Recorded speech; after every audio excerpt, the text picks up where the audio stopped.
Hi, I'm Mark. I'm one of the Wildlife Conservation Officers at the Yorkshire Dales National Park Authority.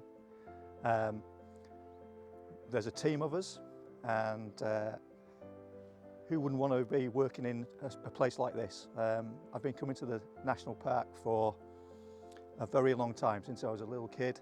Used to holiday here. It was my chance to get out and recharge my batteries, and nowadays that's what I do. Hi, my name's Lizzie. I'm the Land Management and Conservation Apprentice. So I work across the three teams that make up the land management section within the Yorkshire Dales National Park Authority. And that's the Wildlife Conservation team, the Trees and Woodlands team and the Farm team. I'm incredibly lucky to get to call places like this my office. We've got a view of Pen y Ghent over there, which is just fantastic. And yeah, I spend my time doing surveys, helping out all three teams, chatting to the landowners, the general public, and just generally trying to enthuse people about the wonderful habitats and species we have here in the Yorkshire Dales. Oh, absolutely. This is 100% worth doing. It is hard work, and a lot of it you do have to spend some time volunteering, and it is quite a competitive field to get into, but once you're in there, just keep persevering because it's absolutely fantastic. This is my office.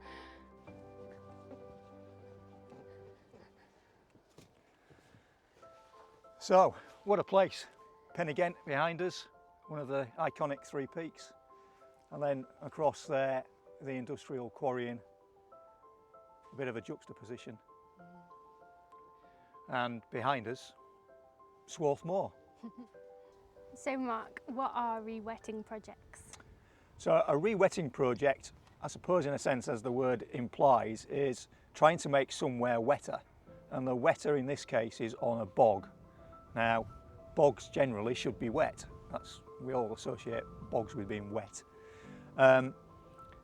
Swarth Moor is a raised bog, so you can just about make out it's got a bit of a curved top to it. It's a mound that sits in a depression. There are only two in the whole of the national park. Wow. The other one's at Malham, and this one was particularly degraded. And so what we mean by that is it was drying out because of a number of reasons, which are both to some extent natural but also predominantly man-made. And this wavy grass behind, this purple moor grass, is a particular sort of species which takes advantage of those areas drying out, and it comes to dominate the whole area. So on a raised bog that's functioning, that is wet, it's closed vegetation, but it's predominantly sphagnum mosses and a range of wetland plants that like that very wet condition. So for us to get it back to that, we have to re-wet them, and we use a number of techniques for that. Why are rewetting projects so important? So, as I say, when you've only got two raised bogs, and despite the fact that we've got Pen y Ghent behind us, it's a lowland raised bog. So there are, as the name suggests, there are lots elsewhere in the lowlands, but generally speaking, they are drained, changed, farmed, sometimes even built on. So there are large areas called the Manchester mosses, some of which are now highly protected and others have been built on. When you've only got a couple of them in a national park, then keeping those in good condition or putting them back into good condition is absolutely critical, both from a habitat perspective, but also in terms of representing what this landscape would have looked like in the past. So it's a nod to that. They're extremely important for a whole range of species that we don't get anywhere else in the national park, both flora and fauna. So in of themselves, very important habitats. So when you've only got two, you really want to make sure that they're in tip-top condition. So as far as flora and fauna is concerned on the bog, we're talking about a range of sphagnum mosses, some of which are quite rare, and they don't, to the untrained eye, they don't look particularly different. Some are slightly different colours.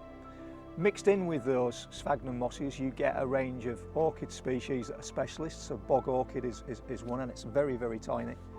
A range of carnivorous plants. So these habitats don't have very many nutrients, So the plants need to get their nutrients in a different way. So on this bog, for example, we have sundews, which have sticky buds, which when the flies get onto them, they digest that and get some nutrients from that, which is quite an interesting way of getting your food. Range of species that actually use the bogs at different times in their development, and especially when you're rewetting. So as we've seen elsewhere, dragonflies and damselflies, a whole host of insects associated with those. And then you've got species that will hunt those. So hobby, a bird of prey which comes in for the summer, for its summer holidays here, that will come and it will hunt for those species. So Mark, if we didn't do anything, what would the landscape look like? A good question. If we didn't do anything, you can already see the willow behind us getting very tall, and it will march into these areas, and you will end up with a wet woodland. And in that you will get standing water areas and flowing water running through it. You'll get a whole range of different plants, and then you'll get other tree species coming in. So alder is a particular species around here that we would see much more of in here. And you would start to lose other things. So you would have much less open water, you would have much less reed mace, the plants that people think of as bulrush. All of those would start to disappear. So you would have a very different wooded habitat, but still of great value. So by no means a bad thing, but if we're looking to get diversity of habitats, we don't want it all to wood over. Exactly, yeah. So Mark, what's happening here? So this is part of the quarrying system, or at least it's an old part of the quarrying system. So it's an old settling tank. So the water would come out, so they would pump water out of the site onto here. But as part of their permissions, they'd have to try and stop silt getting through.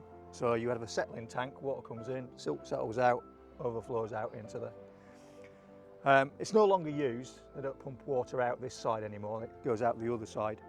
So over time, this is vegetated over naturally, so all this is blown in effectively. So you've got the willows and the birch, and then you've got sedges and the reed mace, and then a really deep water column, probably 2 metres deep, but it's very clear. Got quite a lot of vegetation, aquatic vegetation in it, and probably the place where the dominant males of the great crested newt sort of take up residence in the breeding season. So you can see them with a pair of binoculars just stood from here, no trouble at all in the spring. And when we're surveying, which we do with a torch, then they're amazing. You can just see them coming up to get air and then dropping back down, but it's fantastic. Almost like dragons, water dragons. So yeah, very much part of the old industrial side of the site, and the other side is the more natural.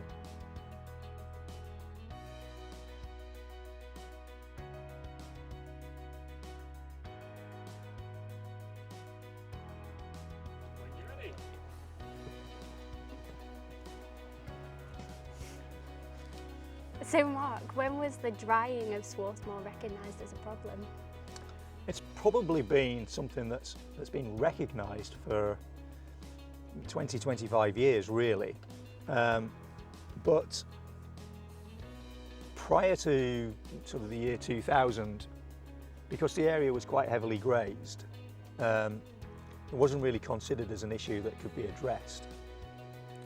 So really in the last 20 years, that's when we've recognised that Swarth Moor has been going backwards, if you like, in terms of condition.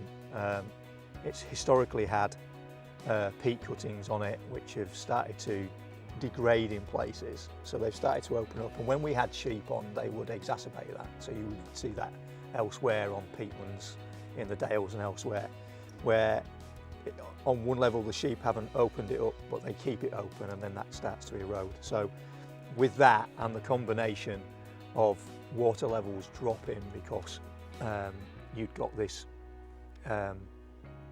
sort of combination of factors around it, that's when people realised that drying was the real issue. If you look out behind us there, where the Scots pine are and along, there's a big ditch there which the farmers on the other side maintain to try and keep some of their fields drained. That has the unfortunate result of, because you've got these what we call peat pipes running through where you've got eroded sections on the bog, that feeds into the ditch and it just helps to drain this even more. So 20 years ago, when foot and mouth struck, that's when people really started to realise that we'd got significant drying issues. So what triggered the action and the project starting? So with a lot of these projects, you need some kind of catalyst, something that makes you think, yeah, we can tackle that now. And in this particular case, in this wider area, there was a big lottery-funded project that the Yorkshire Dales Millennium Trust were putting together, called Stories in Stone. And as the name kind of suggests, it picked up on both the natural and the industrial landscape around us. And off the back of that, with a lot of the heritage lottery projects, there's an element of sort of conservation that goes hand in hand with the actual interpretation of things. So the catalyst for this was a lottery project, big pots of money, which meant that something on this scale was possible. There were still a lot of things that needed to be put in place for it to happen, but that was the real catalyst. So Stories in Stone with the Yorkshire Dales Millennium Trust, working in partnership with Tarmac and with Natural England, allowed us to be able to put together a comprehensive plan to re-wet. It kind of came at just the right time because we'd seen a lot of work in Cumbria on much larger sites but with similar problems, and we knew that the techniques worked there.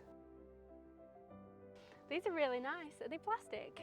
They are, yeah. We've started using a lot more recycled plastic because it's better for the environment, generally speaking. They last longer, and over the lifetime, they're cheaper. Very good. So we stood on the dome, the top of the dome. So this raised bog is this dome-shaped habitat. And if you'd been here a couple of months ago, these areas, these bunded cells around us would have been dry. That can be a little bit alarming when you've done a re-wetting project because you think it might all ought to be wet. But obviously it reacts to the weather conditions as well. The whole aim of the re-wetting project is to hold water back on the bog. So it's not so much about surface wetting really, it's more about that underneath.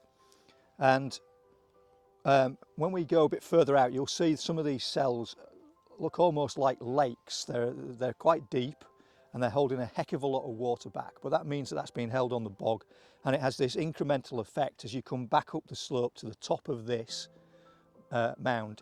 That means all that water is being held in the peat underneath, so that's what will start to kill the roots off of the Molinia, this purple moor grass. And over time, these pools will fill with sphagnum mosses, cotton grasses, sundews, yes, bog asphodels, a whole host of plants which allows that sphagnum to build up, and then these pools become less like pools and more like green, quaking sort of bog areas. Yeah, you can feel that water is through the system. But so this series of bunded cells means that we can hold the water back throughout the whole of the bog. So it's quite heavily re-wetted around that side and less so on this side where we weren't losing as much water. So you have an exterior bund, but we don't just rely on that, because obviously if there was a breach you'd just lose all your water. So with all these bunded cells you end up with this network of pools, and some will fill up with sphagnums and bog asphodel and things like that much quicker than others. So when we're here and you can see these big large pools of water, although the idea is to re-wet, we we don't want to get to a point where we still have big pools of open water. So success, if you like, for the rewetting of the bog is that these areas have lots of sphagnum, lots of cotton grass, stuff like that. So you'll see much more vegetation and only small pools of water. And you'll see much less of the Molinia, of this purple moor grass. So probably in the first couple of years, it'll just be a reduction in vigour, so they just won't get to be as big a plant. But then over time, we should see these significantly decreasing across the whole piece. So even on these bunds, with the water all around them, they will settle and slump. So you will end up with some of these over here, you can see are almost breached now. They've slumped quite a lot. So coming back in 2 years' time, you're looking for vegetation growing through at a reasonable rate. 5 years' time, these should be pretty much greened over, just small pools where you've got some of these deeper areas. So as you're going back up the slope, you should be able to see a more defined dome, because you won't have this that's kind of, it's almost like blurring the line. You mentioned, Lizzie, about the rowan trees and stuff that we've left on. The rising water table should eventually finish those off, so there was no point removing those. They're obviously still burying at the minute. You know, even this large birch may well end up going the same way. There is a school of thought that says if you leave something like that and it gets under stress, you'll get a lot of seed being made by the tree, and that might get into some of these bunds. But I think it's more of I think the chances of that happening are fairly slim in the time scale that these will have slumped and become rewetted in that sense. So that's what we're looking for. You know, we've been talking about, we've not planted anything in, we haven't gone in and transplanted any cotton grass or any sphagnum. And I don't anticipate that we'd need to, because there's still a lot on the site. But that might be one of the things that in 4 or 5 years' time, when we're looking at it again, we might go, actually, we could get a bit more in here if we just did some sphagnum planting. So, and we'd probably only then just transplant it from elsewhere on the site. It's, you know, it's just giving it a helping hand. The more it's covered over in vegetation, the less carbon's being lost to the atmosphere. So the more we can get this back to a rewetted, revegetated state, the better.